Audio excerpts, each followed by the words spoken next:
Well, SANParks is announcing its safety plans for the festive season. They say additional collaborative relationships will add 400 additional boots on the ground. There have been several incidents of muggings of hikers, cyclists and athletes, as well as tourists who enjoy the tracks of Table Mountain. Let's take you there. The safety and security initiatives in the park, and also just give you a background to set the scene about how we need to respond to these safety and security challenges. So if we look at some of the unique features of the park, Table Mountain National Park really is a very unique park in South Africa, as well as in our suite of 20 national parks. We don't have another park quite like it. It's a park that is within a city. The park was established in 1998. Before 1998, there was very fragmented management of the natural areas of the Cape Peninsula, with a whole lot of different authorities being responsible. And the idea of creating a national park was that it could all be brought under the National Management Authority for National Parks, which is South African National Parks. It's primarily an open access park. This point is very important because it gives everybody access to the park. You can literally enter the park from hundreds, maybe thousands of entry points across the city. But also, because it's so accessible, that also makes it accessible to less desirable elements as well. It's the second most visited tourist destination in the whole of South Africa, after the waterfront. And Table Mountain National Park is a global icon. Well, we have several icons within the park. The actual Table Mountain, the Cape of Good Hope or Cape Point, the Boulders Penguin Colony. These are all very sought-after visitor destinations in Cape Town. It's also a Natural World Heritage Site. That's very important, as well as one of the new 7 wonders of the world. And the reason why it's such a special place is because of both the terrestrial diversity on the land, with mainly fynbos in the park, as well as small components of forest and renosterveld, and then also the marine biodiversity in the marine protected area. So the park stretches across more than 25,000 hectares on the Cape Peninsula, and it's 50 kilometers in length, all the way from Signal Hill to Cape Point in the south. As I said, the open access nature of the park means that people can enter the park at any time from many different places to enjoy the natural heritage and cultural heritage that there is in the park. We have 850 kilometers worth of trails. That's hiking trails, horse riding, mountain bike trails across the park. And we have only 6 access control points in the park. Apart from that, the rest of the park is open access. Here's a view that gives you the context of the park within a city. Well, in fact, it's a city surrounded by a park with a terrestrial area on the peninsula, as well as the marine protected areas in the sea. And that's looking at the park from the north, from the Signal Hill side. And then this is a view from the... do you want to go back? Yes, please. There we go. Thank you. Okay, and then this is a view from the south of the park, which looks very different.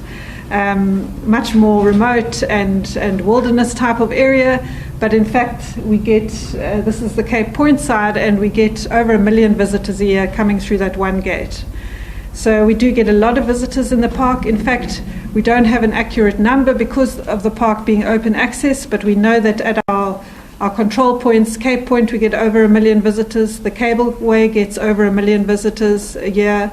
And Boulders Penguin Colony gets about 800,000 visitors a year. So a lot of people coming into the park, and then of course a lot of people access the park just for their daily run or their daily walk. A lot of local people use the park. So because of its proximity to the urban edge, this poses a safety risk because crimes that are perpetrated in the urban area spill over into the park. So we've got to always remember that whatever's happening in the park is a symptom of the urban area around it. Some of the crimes which do happen, which affect visitors, are muggings, theft out of motor vehicles, theft of vehicles, and also land encroachment into the park.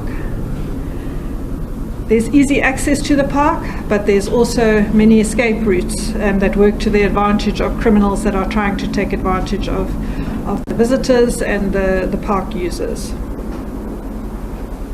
We also have to look after environmental crimes. SANParks' core mandate is biodiversity conservation, and the other pillars of SANParks are built around that. We have environmental crimes that take place in the terrestrial and marine protected area, and many of them are driven by organized syndicates. So it's not petty crime that we're dealing with here, it's organized crime. There are the crimes such as bark stripping, where people strip the bark off of forest trees for medicinal purposes. There's also illegal harvesting of indigenous flora like the proteas, and we also get snares that are set up in the park that we have to remove. In the marine protected area, which goes all the way around the Cape Peninsula as well as around Robben Island, we have illegal harvesting of abalone and West Coast rocks lobster as well. Here's just an idea of the bark stripping, where people harvest bark off the trees and take the pieces that they then use for medicinal purposes. Of course, we recognize that people should have access to resources in national parks for medicinal use and traditional uses, but obviously it can't be done in an unsustainable way. And when you strip the whole tree like this, you basically ring bark it and the tree dies. And that has a huge impact on the forest ecosystem because it takes a mature tree, sometimes a seed-bearing tree, out of the system. We have had some successes in targeting these crimes. For example, that was an arrest earlier this year at the top, where we managed to confiscate some of the bark that had been stripped. We've also managed to apprehend some of the flower poachers and other plants that have been poached out of the park. We also have had some successes with abalone poaching, where we've managed to apprehend poachers and either confiscate the abalone or confiscate diving gear, because you're not allowed to have diving gear in a marine protected area, specifically for the purposes of protecting the abalone that is found there.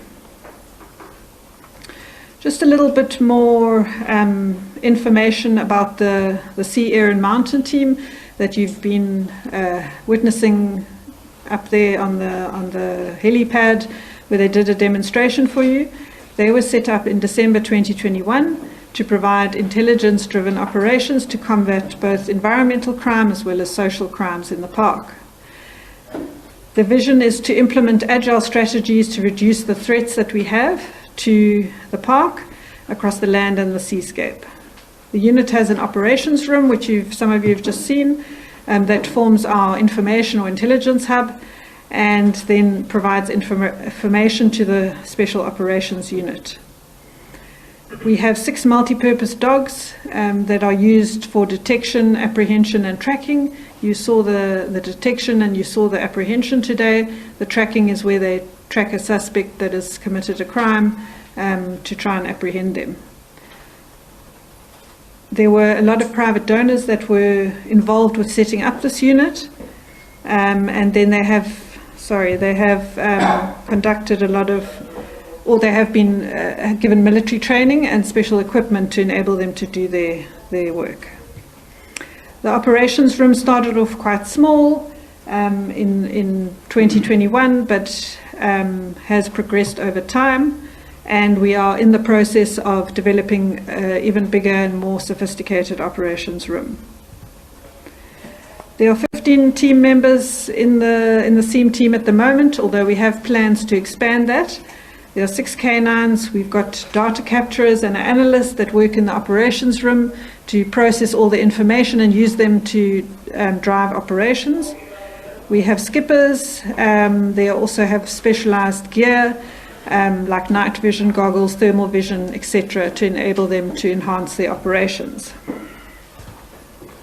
And then these are just some of the statistics that we've achieved with the Rangers and with the SEAM team. There have been 36 arrests, and this is talking about from when they started till to date. 36 arrests that have taken place. That's not of individuals, that's arrest operations, so there might be more individuals involved with each event.